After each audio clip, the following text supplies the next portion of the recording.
The movie opens up in a maximum security prison named Kronia. It's snowing. This whole movie is set in Russia. We are then shown a man praying in his cell, giving me demonic vibes, like he's Playboy Carti, because the lights are flickering on and off, and the music is creepy. He is Catholic, so that eases my stress. Then a guy walks in and is saying 10 minutes, and it is revealed to us that this is Yuri Boyka. This man's aura is undeniable. Right off the bat, we get George Iceman Chambers, the former heavyweight champion. He unfortunately got drug tested and tested positive for steroid use. His character is played by Michael J. White. This man's career is down the toilet. He's doing foreign commercials, which in movie language means this man is desperate for money. But now he is not a champion anymore, so he has to adjust. We have Gaga, and yes, that's actually the character's name. Yes, before Lady Gaga made it, this guy represents everything sleazy about underground mafia fighting. He owns a strip club and runs a gambling ring. Way before Betway was there, the mafia people, used to run all this gambling. He's not interested in sport or honor. He just wants profitable violence. The beautiful thing about Gaga's character is that he's simultaneously pathetic and terrifying. He's the wannabe gangster who probably watched too many mob movies, but he has genuine power over life and death in this place. It's like your weird uncle who could Goodfellas too much actually becomes a crime boss. Oh yeah, then we go back to Yuri Boyka. Yuri is in prison and he is a fighter who fights in organized prison matches. He is the champion, and this is all facilitated by the warden who works with Gaga, the mafia guy. He runs the whole place. He runs the gambling operations, and these fights are bet on by people on the outside through Gaga. The movie doesn't waste time with a big introduction for Boyka's ability to fight. It just shows him casually destroying someone in an underground prison fight.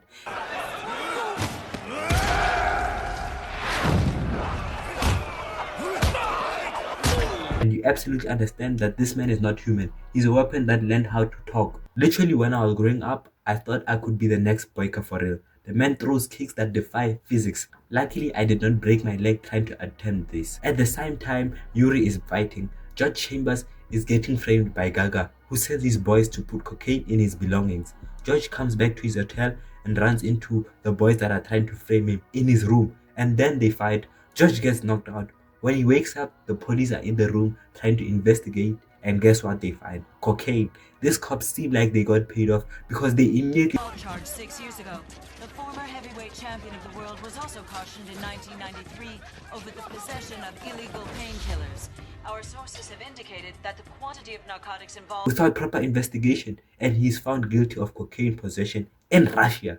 No celebrity status, no American legal system, no fancy lawyers, just pure brutal Russian prison reality. Boyka meets George and it's immediately hostility from Boyka because he knows that he has to fight him. Because Gaga orchestrated this whole thing, Chambers gets thrown into a cell with Stevie, this British junkie, and I have to give props to the movie for not making Stevie comic relief. He's genuinely tragic, a man whose addiction has turned him into a walking apology. He explains the prison hierarchy and Boyka's dominance. Boyka and George get into their first fight at the Chow Hall. When Boyka shows up, everyone has to stand up to show respect because he is the champion. And George, well, he doesn't take this. Well, George, he doesn't stand up and he immediately insults Boyka by pouring juice all over him. The warden watches everything, but he doesn't do anything because he wants them to genuinely hate each other, just so that they can be more inclined to fight later on. Boyka gets angry and gets into a short brawl, which is interrupted by officers, and Boyka is angry at the warden because he feels that it was stopped, which the warden says the ring is where it has to happen. Gaga meets up with the warden and Gaga pays him to set up the fight. George thinks he's going to get bail, but Gaga has the whole court under his palm, so he won't let him free before the fight. George and Boyka then get into another fight because George saves his cellmate Stevie from getting bullied by Boyka's henchmen over drugs, which Stevie does say to George that this whole program is run by Gaga, but he doesn't care. Gaga wants Chambers and Boyka to fight because his gambling operation is losing money, because Boyka is always winning his fights, and although the odds are always high for the other fighter who's fighting against Boyka, people still bet on Boyka because it's a sure win. The warden tries to organize a fight between Chambers and Boyka and suggests that if they fight, then he will set him free. But Chambers refuses, and Chambers is thrown into literal shipwreck, cleaning the prison sewers designed by the warden to pressure him to accept the fight. Chambers is put in solitary confinement with rats and sewer water, and it's brutal. What I appreciate is how this sequence serves multiple purposes. Obviously, it's showing us how brutal this place is, but also it introduces us to Krot.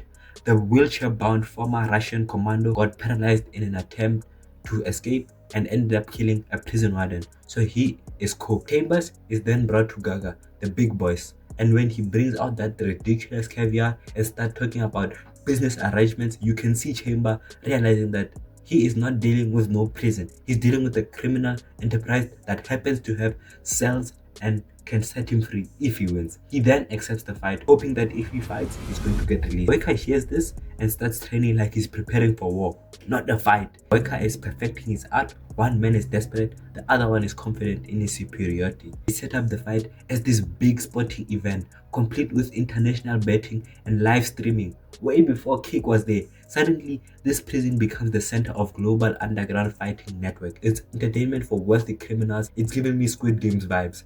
The build-up to the fight creates this incredible tension between everyone. The guards, the inmates, the mob bosses, they are all betting. They all expect Boyka to demolish the American boxer. Remember Stevie? He's addicted to that powder, and Boyka's crew exploits this for their advantage later. The first round is absolutely brutal perfection.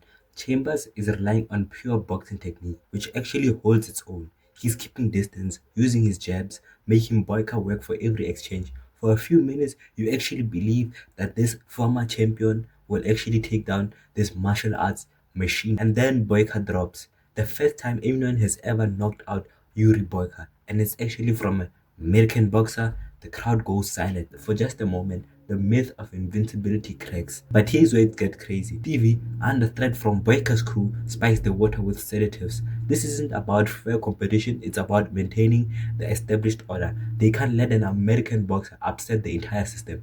When Chambers starts slowing down in round 2, he's not just fighting Boyka anymore. He's fighting the entire corrupt system. And nobody can win against that, no matter how skilled they are. Oh man, that flying kick that ends the fight, it's the kind of technique that looks impossible until you remember this guy can probably kick the ceiling without jumping. After Chamber wakes up, Crowd tells him that he was drugged and Chambers wants to teach Stevie a lesson, but he finds Stevie hanging himself out of guilt, which was the movie's darkest moment, and it serves as a wake-up call for Chambers. This is not about sports where everyone goes home friends afterward. People die in this world, and often for reasons that have nothing to do with fighting ability. Chambers goes to confront Boyka about how he cheated and how he's not honorable. Boyka is confused because he did not know about this.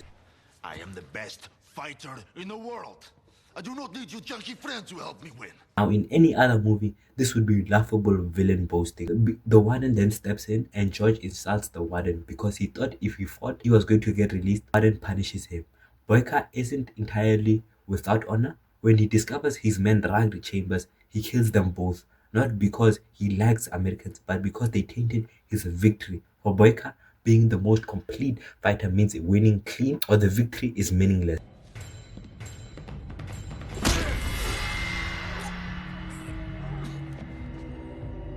When they chain to a pole in the freezing prison yard, the movie reaches its emotional low point. But here's what's beautiful. The other inmates bring him clothes and blankets. Knowing that they will be punished for it, they still do it. The warden gets furious and demands that the inmates who helped him step up, but they all step up. Even in this hellhole, there's still human decency. Gaga hears about this and he is not pleased with the warden at all because it wasn't his decision and wants Chambers to be at top physical performance so that he can be able to fight again. Gaga talks with George and promises that if George wins, he is going to be free. And George negotiates that all the inmates who helped him get warm gear, which is great.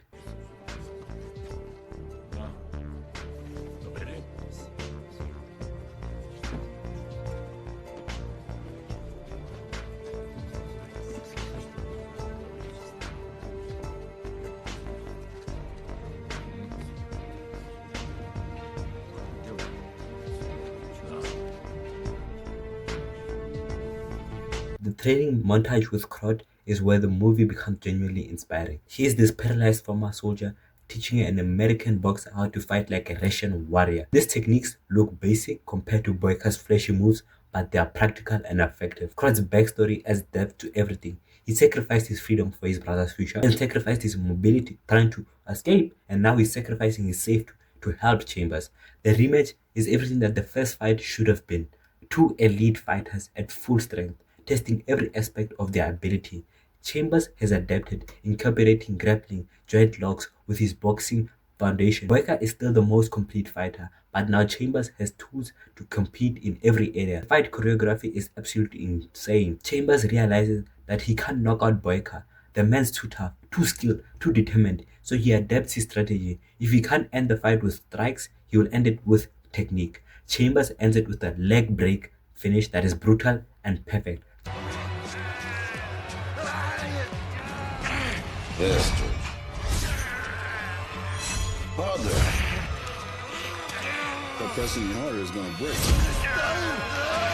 Kill you, motherfucker! Chambers ends it with a leg break finish that is brutal and perfect. It gives me the idea that if Floyd Mayweather was to have a fight with Conor McGregor, it would be absolutely exceptional. After winning the fight, Gaga meets him at release and gives him a cut of the money. And although I can say that Gaga is wrong for putting Chambers in prison, he didn't have to give Chambers the money. He is an honorable criminal after all. Chambers uses his winnings to buy Kron's freedom, reuniting the old soldier with his niece. It's the kind of gesture that redeems everything that came before.